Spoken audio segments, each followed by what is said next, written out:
আমি দীপ্তি রানী রায়, পরেশচন্দ্র শীল আমার শ্বশুর, শ্রী বিষ্ণুচন্দ্র শীল আমার স্বামী। তারা দুজনে গোসলা বাজারে দোকান করে। তো কালকে ভালো মানুষ ওরা দোকানে গেল, কিভাবে মানে কি যে হয়েছে সেটা তো আমরা জানি। তো আজকে আমার ননদ আছে, আমার ননদ আমাকে বলতেছে বোন চলো ওদেরকে আমরা জেলে দেখতে যাব। আমি আমার ননদ দেখতে গেলাম। দেখতে গিয়ে আমি জিজ্ঞাসা করলাম যে আসলে ঘটনাটা কি হয়েছে, কিসের থেকে এত কিছু হয়ে গেল।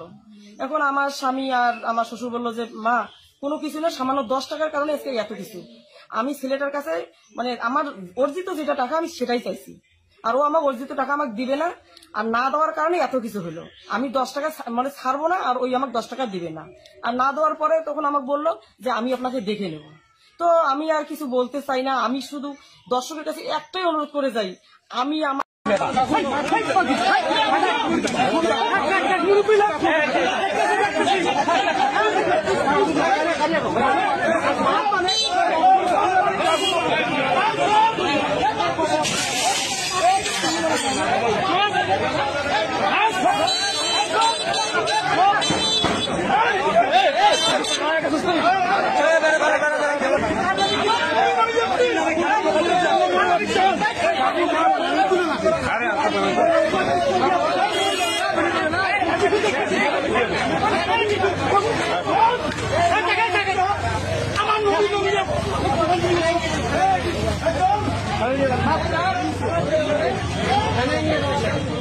থানা নিয়ে তো থানায়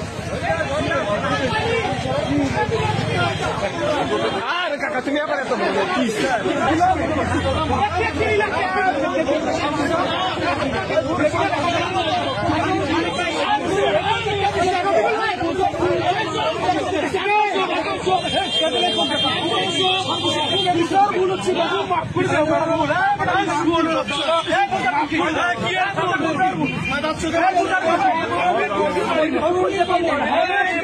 বলতে পারি না বলি নাই